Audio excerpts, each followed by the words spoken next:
여러분, 교회에는 말이 많죠. 우리 교회만이 아니라 한국의 어떤 교회들도 다 말이 많습니다. 석 달 전인가 초신자가 저한테 찾아와서 이런 말을 했습니다. 제가 교회에 나오는데 우리 교회 왜 이렇게 말이 많아요? 그래요. 그래서 제가 죄송하다 그랬습니다. 제가 부족해서 그렇게 됐다 이렇게 말씀을 드렸는데, 여러분, 사람들이 모인 곳에는 항상 말이 많습니다. 겉으로는 하나가 되기를 표방을 하지만 그러나 서로가 다 마음들이 달라요. 그래서 서로 다른 의견과 주장이 충돌을 하고, 그래서 분열하는 것이 이 세상의 일입니다. 근데 교회도 예외는 아니에요. 무슨 일을 하는데 꼭 옳고 그름, 법과 원칙을 따지고 그 법과 원칙을 드러내려고 하면 분열을 하는 것은 불가피해 보이기도 합니다. 여러분, 교회 공동체가 정말 하나가 되는데 원리 원칙이 필요하겠습니까? 당연히 필요한 거예요. 그러나 그 원리 원칙만을 따질 때 과연 그것으로 충분한가 하는 거예요. 공동체 분열에는 보통 순서가 있습니다. 힘을 모아서 어떤 하나의 옳은 원리를 애써 만듭니다. 그 다음에 그것을 적용하려고 할 때 더 옳은 원리가 나타납니다. 그리고 그 옳은 원리가 하나 나왔기 때문에 다시 그것을 통합 조정하려는 또 다른 옳은 원리가 나와요.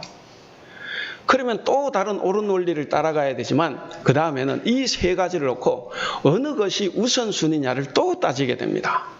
그래서 아무것도 되는 것이 없어요. 그래서 할 일 없이 그것을 따지다가 결국 분열하는 것이 통상적인 수순입니다. 그런데 아이러니한 것은 뭐냐면, 그렇게 법과 원칙을 따지는 사람이 정말 법과 원칙을 잘 따르느냐 하는 것입니다. 법치주의 국가 확립, 이런 이야기를 정부에서 내겁니다.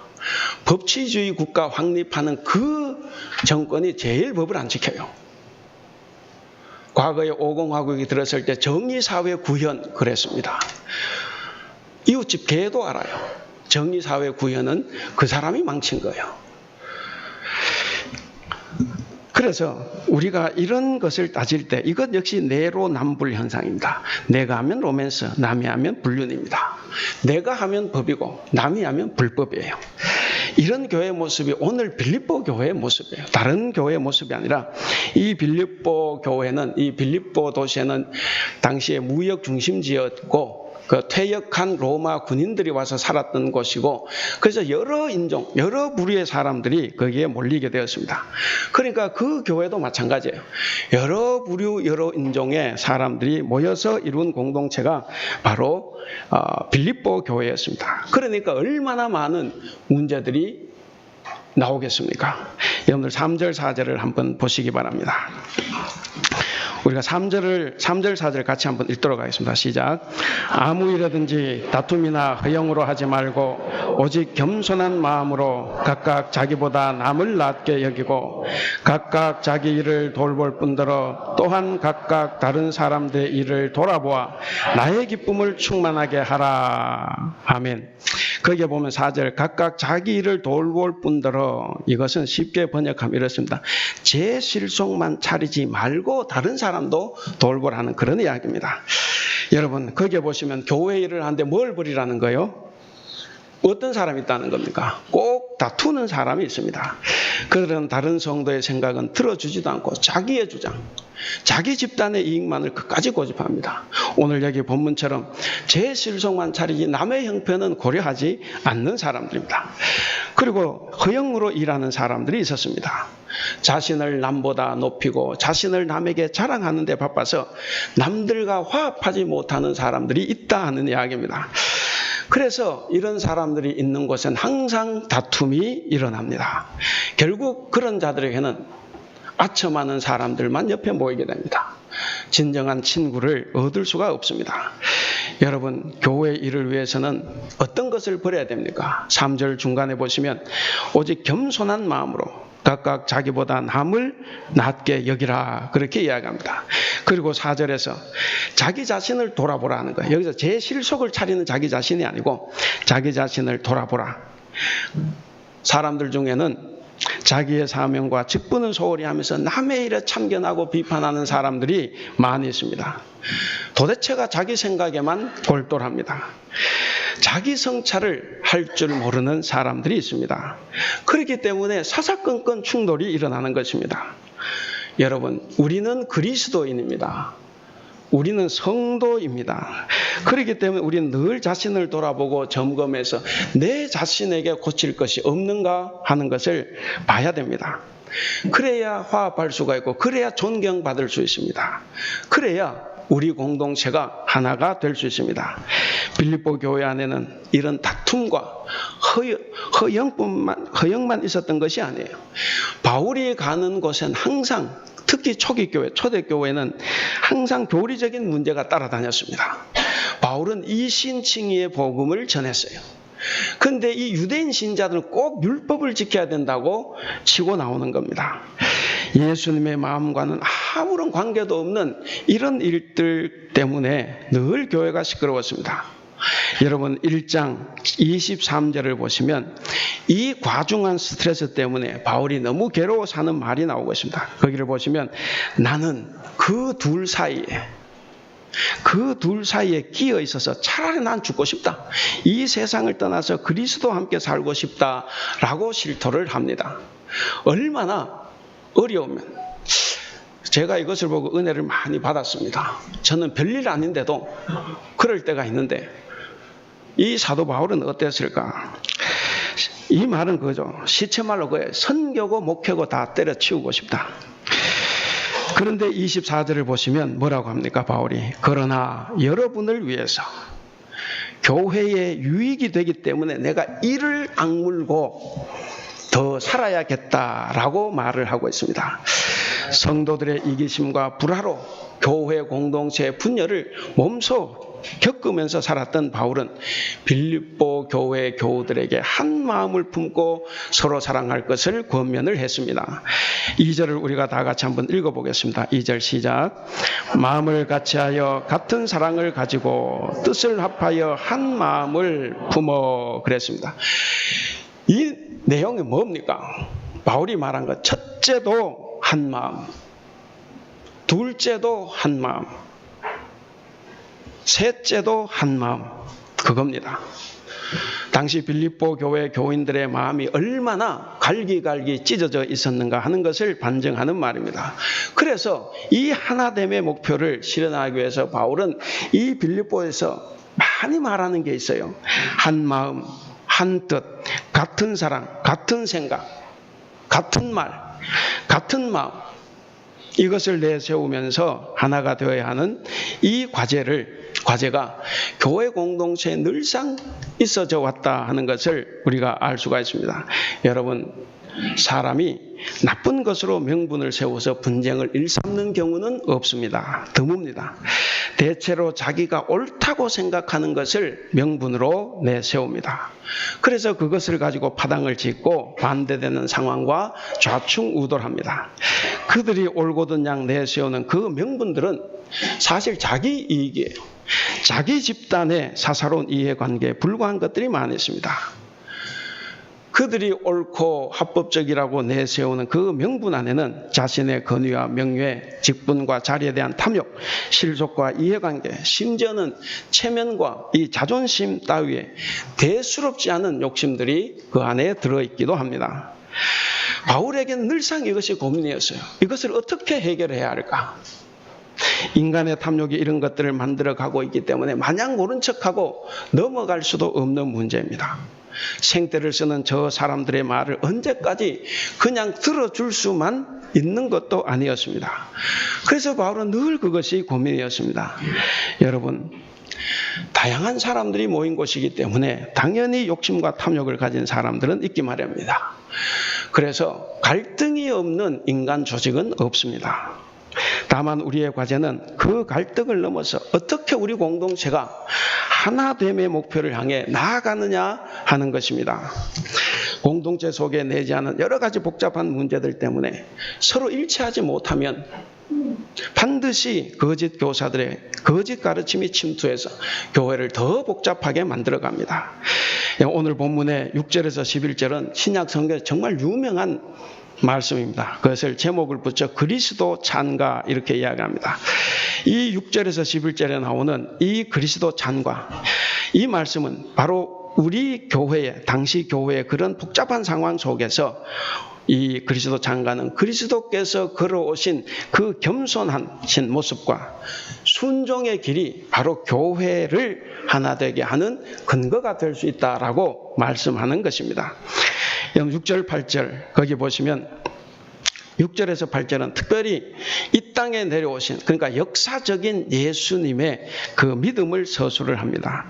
우리 6절에서 8절을 다 같이 한번 읽어보겠습니다. 시작.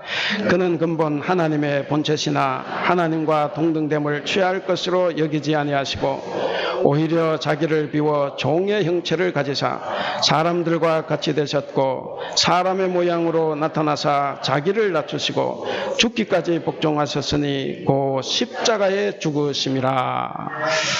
여러분 그 7절과 8절을 보시면 각 절에서 주동사가 하나가 나옵니다. 7절에서 주동사는 무엇이겠습니까? 자기를 비우다 하는 것입니다. 8절에서 주동사는 무엇이겠습니까? 자기를 낮추시고입니다. 그래서 이 구절에서 말씀하시는 예수님의 마음은 뭐냐 하면 자기 비움 그리고 자기 낮춤입니다. 예수님의 자기 비움은 성육신 사건으로 구체화가 됐습니다. 하나님이 이 땅에 내려오신 거죠. 그리고 예수님의 자기 낮춤은 십자가 사건으로 실현됐습니다. 우리는 자신을 비워 종의 형체로 오신 이 예수님의 마음을 우리가 본받아야 합니다. 따라서 오늘 설교는 본문에서 예수님이 보여주시는 이 모범을 따라서 우리 성도들이 걸어가야 할 길과 그리고 공동체 하나됨을 위해서 우리가 본받아야 될 예수님의 마음이 어떤 것인가 하는 것을 우리가 한번 살펴보도록 하겠습니다. 먼저 우리가 본받아야 할 예수님의 마음은 자기 비움입니다. 그리스도 찬가가 전하는 그리스도의 첫 모습은 무엇입니까? 한없이 낮아지시는 거예요. 여러분, 우리 주님은 하늘 보좌를 버리시고 이 땅에 내려오셨습니다. 어디에 내려오셨습니까? 비천한 마국간에 내려오셨습니다. 바로 그 모습 때문에 가난한 자, 병든 자, 그리고 죄인들까지도 예수님을 친근하게 대할 수 있었던 그런 모습입니다. 그리고 예수님은 일생 동안 그런 낮고 천한 사람들의 이웃이 되었습니다.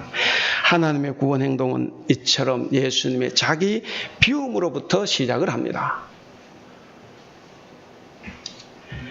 여기서 자기 비움은 무집착, 무소유라는 뜻입니다.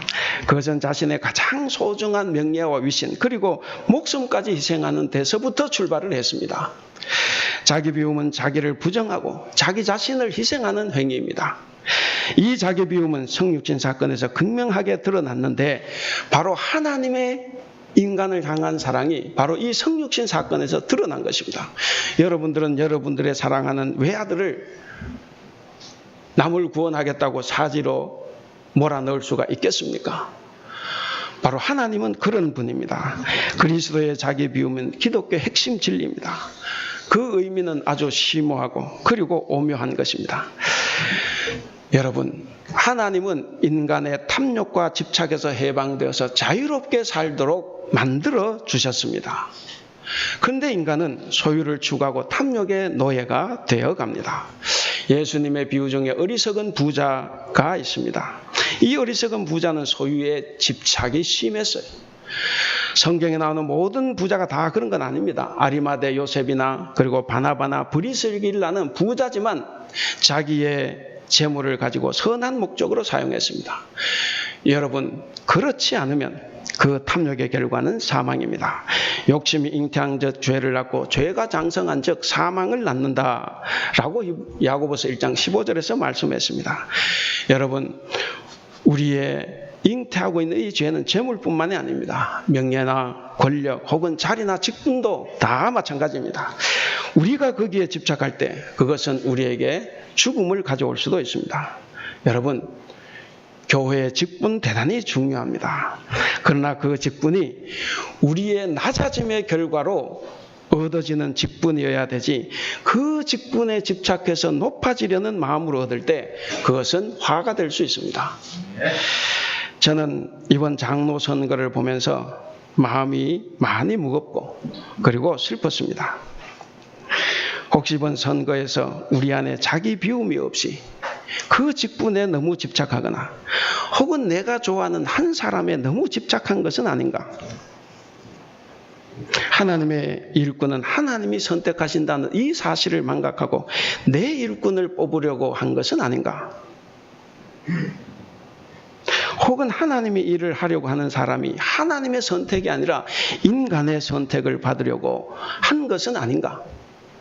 여러분, 우리는 누구의 잘잘못을 떠나서 우리 공동체가 주님 앞에서 우리는 바로 서기 위해서 회개해야 합니다. 우리 스스로에게 이런 질문들을 해봐야 됩니다. 이 모든 것을 가르치고 인도해야 될 목사인 제가 제 역할을 잘 감당하지 못한 결과라고 생각을 합니다. 하나님께 너무 큰 죄를 지은 것 같기 때문에 참으로 부끄럽고 죄스럽습니다. 그래서 요즘은 많이 회개하고 있습니다. 그래도 우리가 더 나쁜 길로 가지 않도록 우리의 주님께서 우리의 걸음을 여기서 멈춰 서게 해주셨습니다. 그저 감사할 뿐입니다. 무엇인가에 우리가 집착할 때 우리는 실패하게 됩니다. 우리가 무엇인가를 소유하고자 하면 그 대상을 상실하기 쉽습니다. 아마도 자리에 욕심이 많은 사람들은 분명히 장로 선거를 빨리 하자고 이야기할 것입니다. 지금은 우리가 장로 선거를 하는 것이 중요한 것이 아니라 주님께서 우리에게 엄중하게 물어오신 이것을 우리가 되돌아봐야 됩니다. 조용히 우리의 공동체의 잘못을 회개해야 합니다. 우리는 조용히 기다리면서 잠잠하게 주님의 뜻을 찾아야 합니다. 여러분, 절대로 이 결과를 가지고 완부하지 마시고, 그리고 무엇을 빨리 하자거나 절대로 그런 말씀하지 마세요. 우리는 다 회개하고 우리가 하나님 앞에 바로 설 수 있도록 노력을 해야 됩니다. 성도 여러분, 기독교의 기본은 자기 비움입니다. 예수님은 자기 부정이 제자도의 기본 요건임을 가르쳐 주셨습니다. 그래서 나를 따라오려고 하는 사람은 자기를 부인하고 자기 십자가를 지고 나를 따르라, 이렇게 말씀하셨습니다. 자기를 부인하는 것이 무엇입니까? 탐심과 욕심을 버리라는 거예요. 자기 십자가는 뭡니까? 낮아짐과 고난의 길을 간다는 겁니다. 타인의 마음을 살핀다 하는 것입니다. 소유의 집착에서 벗어나는 것, 어떤 집착에서 벗어나는 것이 바로 제자도의 기초입니다. 그래서 예수님께서는 이와 같이 너희 중에 누구든지 자기의 모든 소유를 버리지 아니하면 능히 내 제자가 되지 못한다 라고 말씀해 주셨습니다. 여러분, 모든 것을 버릴 때 우리는 모든 것을 얻을 수 있습니다. 어떤 사람들은 교회에서 하는 봉사나 헌신 혹은 직분을 가지고 자기의 몸집을 확장하는 데 사용하기도 합니다. 여러분, 이 공적인 일을 사적으로 이용하는 것은 직분자의 자세가 아닙니다. 여러분, 참된 직분자는 자기의 사적인 일마저도 공동체의 유익을 위해서 활용해야 합니다. 이런 행위들은 예수님의 마음과 전혀 무관한 것이죠. 예수님의 마음은 항상 이타적인 마음이었어요. 타자를 섬기는 마음이었습니다. 여러분, 우리 교회가 온전한 일치를 이루기 위해서는 그저 기도만 하는 것이 아니에요. 정말 우리가 내 자신부터 자기 비움에 이 예수님의 마음을 실천해야 합니다. 이를 위해서 성도들이 먼저 자신의 아집과 기득권, 그리고 친소 관계에 따른 파당의식을 벗어버리려는 이 회개의 결단이 필요합니다. 둘째로 우리가 본받아야 할 예수님의 마음은 자기 낮춤입니다. 자기 낮춤은 사실 자기 비움의 또 다른 한 영성이라고 볼 수가 있습니다. 누가복음 14장 7절에서 11절에 보시면 낮은 자리에 관한 가르침이 나옵니다. 어느 잔치집에서 사람들이 그 높은 자리에 윗자리에 앉으려고 애쓰는 사람들을 보면서 예수님께서 제자들에게 말씀하셨습니다. 낮은 자리에 앉아라. 여러분, 낮은 자리가 내가 앉을 자리입니다. 낮은 자리가 여러분들이 앉을 자리입니다. 이 말씀을 준비하면서 과연 나는 낮은 자리에 앉으려고 했는가? 돌아보면 자발적으로 낮은 자리를 선택하라는 이 주님의 말씀을 잊고 살아간 듯 합니다. 나도 모르게 우리는 교회 안에서 윗자리에 마음이 끌립니다. 이래봬도 내가 누군데, 내가 교회에서 얼마나 많이 봉사했는데, 내가 이 교회에 나온 연수가 얼마나 되는데 하면서 남에게 인정받고 대접받기를 은근히 기대를 합니다. 교회에서 한 자리를 얻지 못하거나 특별행사에서 어떤 순서를 맡지 못하게 되면 서운해집니다. 스스로 아랫자리에 앉기가 정말 쉬운 일이 아닙니다. 그래서 예수님께서 낮은 자리에 앉으라고 하시는 겁니다. 우리가 겪는 대부분의 갈등은 바로 이런 문제에서 비롯된다는 생각이 듭니다. 예수님은 아랫자리에서 섬기는 리더십의 본을 보여주셨습니다. 마가복음 10장 43절에서 44절을 보시면 너희 가운데서 누구든지 위대하게 되고자 하는 사람은 너희를 섬기는 사람이 되어야 하고 너희 가운데 누구든지 으뜸이 되고자 하는 사람은 모든 사람의 종이 되어야 한다라고 말씀하셨습니다. 상지하좌, 높은 뜻 낮은 자리. 이 말을 우리는 마음에 새겨야 합니다. 우리는 일상의 삶에서 늘 하나님의 뜻을 높이고 나는 낮은 자리, 내 자신을 낮추어야 합니다. 혹시 여러분 가운데 직장에서 승진하지 못하신 분이 계십니까? 교회에서 직분자로 세움을 받지 못해 아쉬운 분들이 있습니까? 여러분, 감사하시기를 바랍니다. 하나님께서 우리에게, 여러분에게 낮은 자리에 다시 한번 앉을 기회를 우리에게 주신 겁니다. 혹시 오늘 권사나 안수와 선거에서 되지 않는 분들, 여러분 감사하게 생각을 해야 됩니다.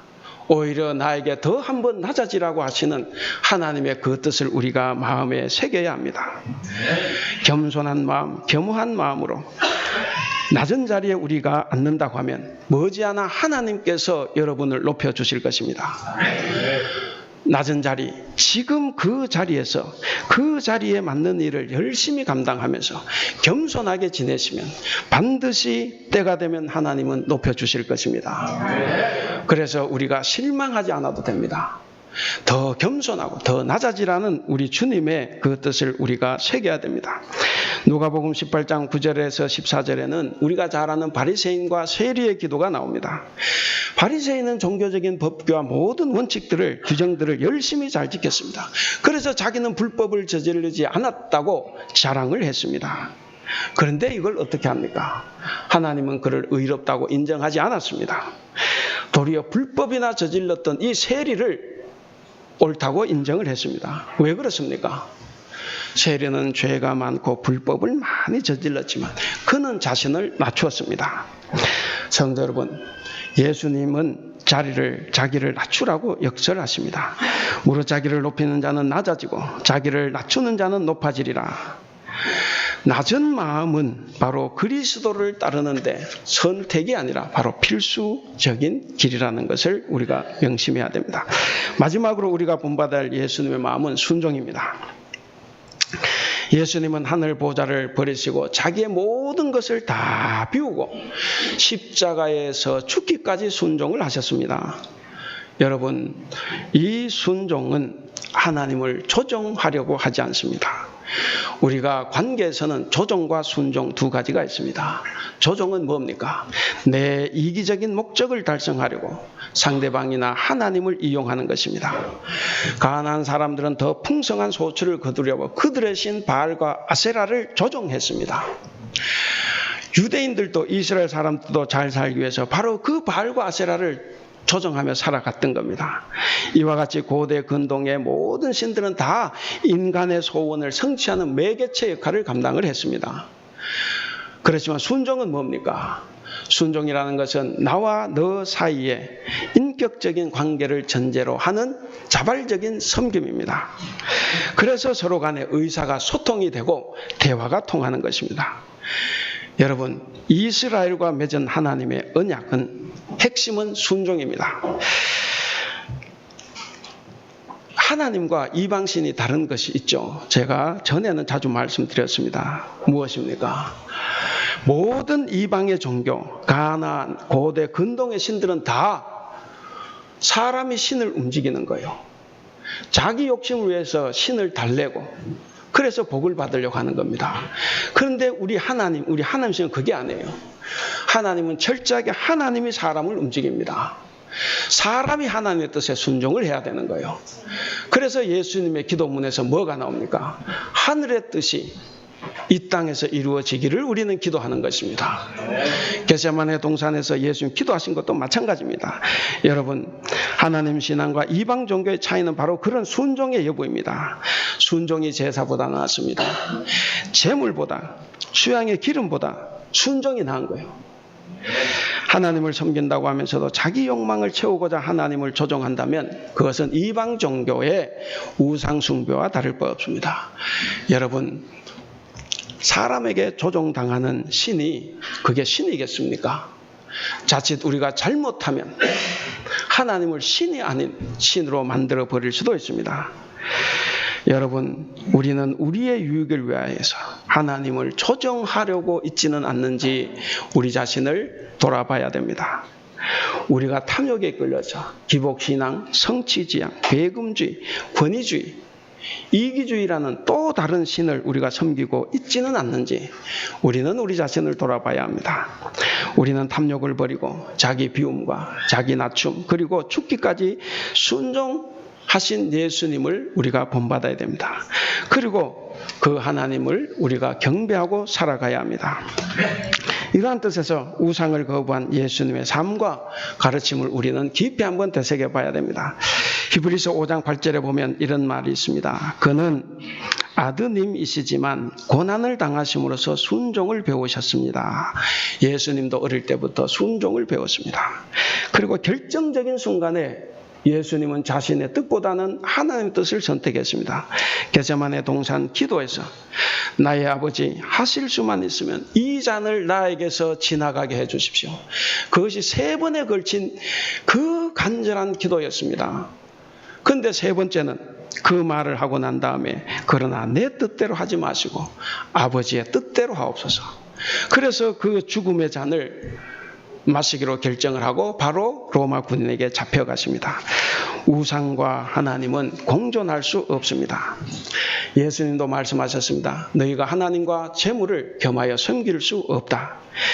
예수님은 인간이 탐욕으로부터 벗어나서 진정한 생명과 자유를 누리기를 원하십니다. 다른 신들을 섬기라고 유혹하는 사탄에게 예수님은 이렇게 대답하십니다. 주 너의 하나님께 경배하고 다만 그를 섬기라. 이제 말씀을 마무리하겠습니다. 성도 여러분, 우리 교회가 하나 되기 위해서는 우리가 예수 그리스도의 마음을 우리가 품어야 합니다.